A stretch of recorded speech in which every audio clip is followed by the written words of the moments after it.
Welcome to Triangle Home Talk with Jackson Realty Group. I'm Corey Gilliam. Shanta Jackson. We're here in our Raleigh office, and Shanta, is it hot outside? Woo-wee. It is like 80-something degrees. And last week was like... Oh, it was a little bit of everything. Yeah. We in had a week. Storm. We had tornado watches. Hail. We had hail. Noah's Ark was going by. I mean, it was crazy sauce. Very interesting. Trying to take some time to relax over the weekend, right? Yes. So I went up to the mountains.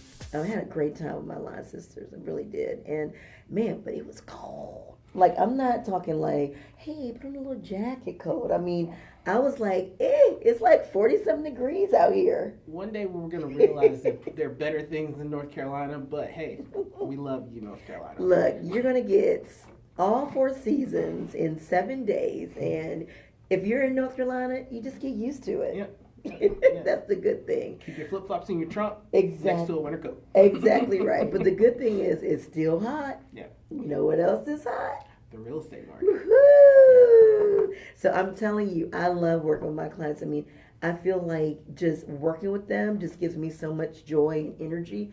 But man, the hardest thing about our job is working with people and they get sidetracked. Our biggest hiccup is usually student loans. Oh my gosh, now it's all over the news. Student loan debt problem. Student debt. Student debt. 5 million Americans now in default on their student loans. The Wall Street Journal reporting up to 1.4 trillion with a T. The cost of college has to come down. Our buyers have got to do something now, right? So you can't wait for the government to help you out or anything like that. You have to know how to really get around it. Yeah. You went to college to chart your own course. Yes. And really, hey, it's part of charting your own course through life. It is. This is now an obstacle that you need to understand how it affects your life, how it affects your prospects of buying a home. Is mainly what we're going to try and talk about today. But well, here's the good thing. Thank God, because we don't have to do the talking today. Because guess who we have in the office today? It is none other than Jason Harris with Advantage Lending. Thank you so much, Jason, for being here. Pleasure to be here. And Jason has been in the mortgage industry for like 15 years. So he and I are like been in the business about the same amount of time. And I can tell you firsthand that Jason is taking great care of my clients and he is super thorough and then basically makes it a pleasurable experience. So I'm excited that you're here, Jason, because we really need some information about, how do student loans affect our buyers? A lot of times people don't know who we're just talking about. Oh, I just got out of college. Yeah. But is it just that group of people? No, I mean, who's it affecting? I'm not there yet. People who are like in their 40s still are dealing with be quiet. student loans. I didn't say anyone in particular. But people in their 40s, I don't even know, but could it be in their 50s are still tackling student loan issues? Exactly right. Because these loans are quite large. Correct. And we don't want people to be stymied because a lot of times people are talking to just those people who just got out of college.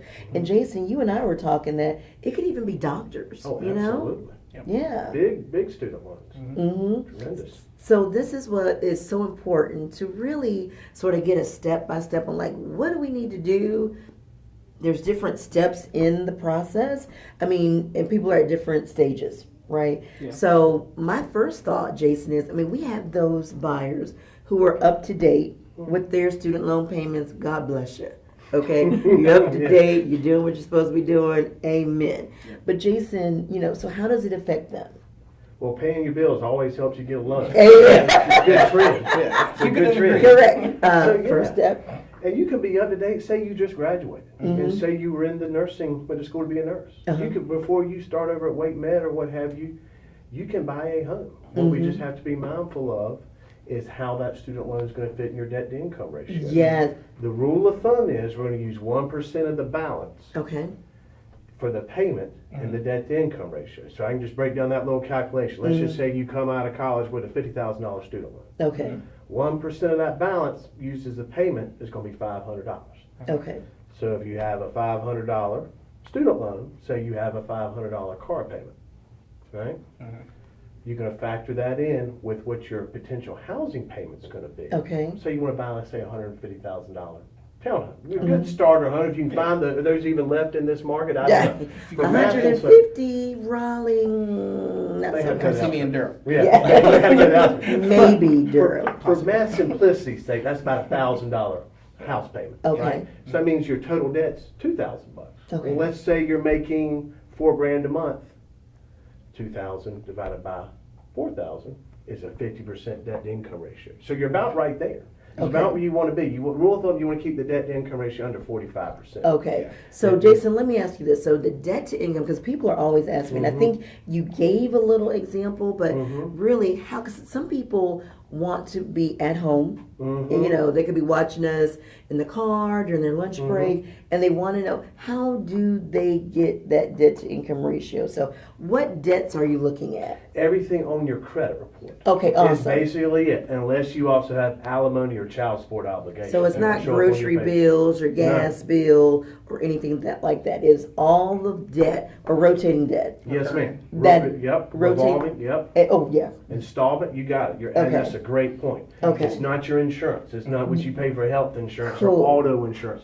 Cell phone bills. It's none of those items. It's just what shows up on your credit report. Okay, awesome. And then we take how much we make Mm-hmm. and then divide it by, By how much debt you have. So, in so that the last- monthly debt, how much we pay each yes, month. ma'am. So your Okay. monthly bill. So in that example, if you have a $500 student loan payment, Mm-hmm. $500 car payment, and you're looking for, say, a $1,000 monthly house payment, that's going to be $2,000. You're going to take that $2,000 number and divide it by your gross income. Now we use gross before any taxes are taken out. So that that's helps good. people also. Yes, that's it's very the gross good. amount. And That as always, is they very- can call, and we're happy to do it. That's the one good thing about it is, you know, pre-approval when you're getting the process started is free. It's no Okay. cost, no obligation. We can run through, help you with any of those calculations. Awesome. So that is really good to know too, because a lot of times people don't know they're doing it themselves, but really just go seek out a professional, right? To find out that information. Now, so those are for the people who are In good stand. in good standing, who are up to date. There- Now, life happens. Mm-hmm. You get behind a few payments and things like that. Now, Jason, what do those people need to do if they're trying to get pre-qualified? So yeah, we've seen this a lot, especially after the financial crash. You know, people went through some hardships, and if you're behind, I mean, bottom line, with all these programs, they're also mortgages nowadays are also propped up by the federal government. You can't really be in delinquent of any federal debts. Okay. Whether it be income taxes, they almost have us as mortgage lenders being the IRS revenue officers these days, it seems, or student loan debt. But there's all these programs out there, right? A lot of times when people say, oh, I need to try, you know, what am I going to do? I'm just so overwhelmed. Well, if you talk to, you know, Sally Mae, who basically handles all these federal loans, a lot of times you can consolidate them, right? Because when you come out, you have all these line items, because every time you go to a semester, it's a different loan. Oh, I did not know A lot of times, that. yes, so you can consolidate all of them and do what's called an income-based repayment plan. Now, that's Okay. fantastic, because look, unfortunately, we got kids coming out, $80,000 in student loan debt, barely making a livable wage. Yeah. Well, you know, the government has to understand that there's no way they're going to be able to pay that back on a fully, you know, amortized payment, and they'll base it off your income. And in some instances, after 20 years, and you have to redo this every year, right? You have to re-report your income, and they'll change the payment. But after 20 years, in some cases, they will basically forgive the balance.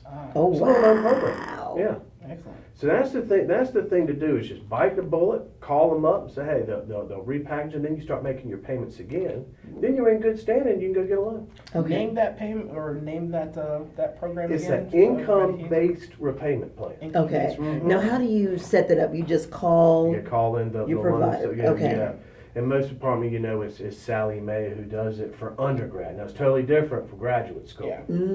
That's a whole nother go. Do these same principles apply for graduate school? They can, yes, they can. Okay. And that's different. That's a different kind of actual debt. It's normally not federal debt. It's Oh, not federal student okay. loans. Maybe more private? It's more private. And that's why you see higher interest rates because it's not subsidized by the government. No. Oh, I got So, you. Interesting. So the income-based repayment is mostly for the undergrad. Okay. But that's where we typically see people have racked up a lot. Well, that kind of covers the people who having problems with those payments. But what about people who've gone farther than that? You know, not just not making payments, but gotten into their credit report worse, so foreclosure regions and you know, just forbearances and things of that nature. They're just going to have to catch them up. That's the same great way to do it.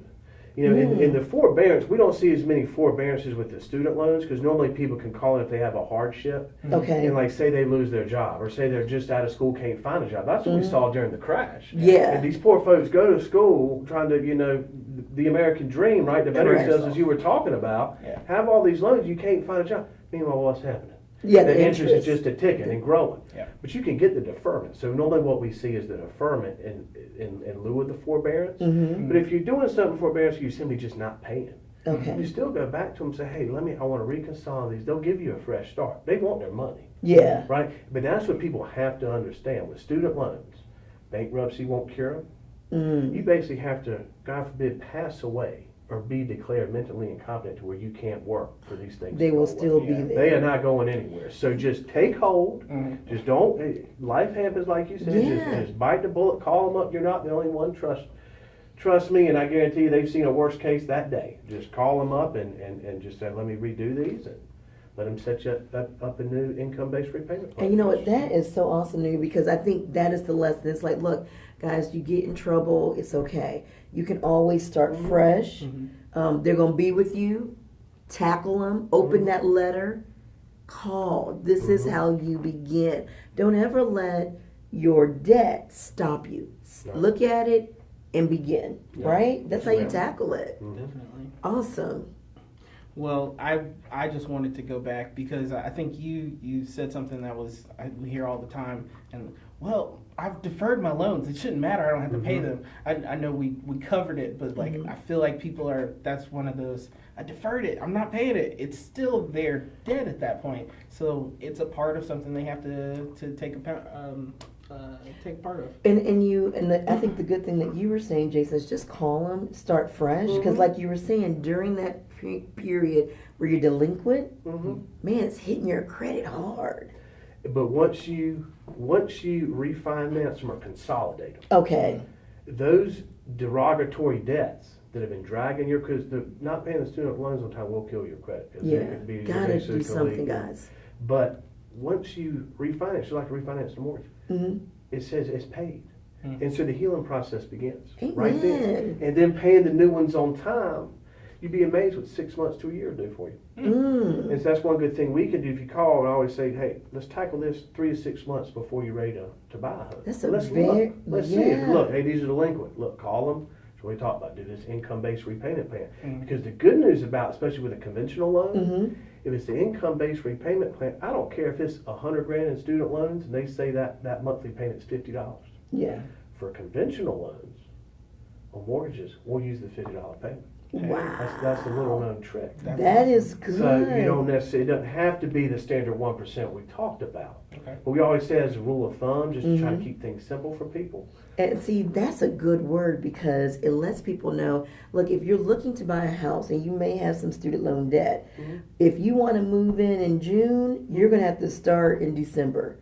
Really start planning out your process, looking at the credit, seeing what those issues are and tackling them before you go and try and get pre-approved. So that's really good.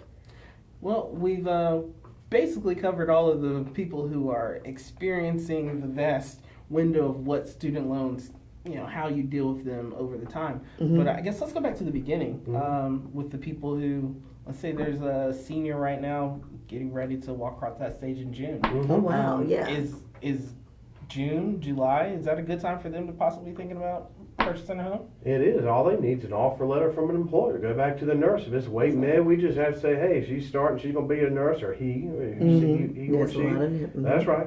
Are going to be, We're all inclusive. That's right. We're going to be starting, I get sick and have to go to wait med. I have a male nurse. I need to do this. But, they got an offer letter saying, hey, they're going to make X an hour working 40 hours a week. we can use that. They can buy a house before they ever start, as long as they're going to get their first check before the first mortgage payment's due. That is good, and I've That's actually awesome. seen that. I mean, for those students who are just savvy, they know if I am getting, and I just correct me if I'm wrong, Jason. If they're getting a job in their field of study, and everything is good, they have an offer letter. Yes, ma'am. Guaranteed offer letter. They've cleared background. Yes. They've cleared the drug screen, all that. Mm-hmm. And what's better, instead of, the parents maybe giving them some money for a trip to Cancun for graduation, why not use it on a down payment for a house with a closing That cost? is awesome, because I was Put it to thinking work. about, man, people get That's cars a and really good idea. and they get, all types of money and things when you graduate. Man, forget about all that stuff. Collect all that money and make it a down payment Yep. fund. That's awesome. It's still the best way to build wealth in this country. Ownership. And you know what? How do you build it? By starting early. The sooner, just like a 401k, the sooner the better. Awesome, awesome. So I'm telling you, there's just so many good nuggets here. I'm so excited. I'm just hoping that everyone understands that no matter where you are, you can get the job done of home ownership, right? And it never hurts to try. Oh, amen. Amen. Can't get what you don't ask for. Yep. It's really good words. That is. I love that. Well, anyway, Jason, thank you for coming and joining us here on Triangle Home Talk. Again, I'm Corey Gilliam. And Shanta Jackson. Guys, have a great week. Thanks.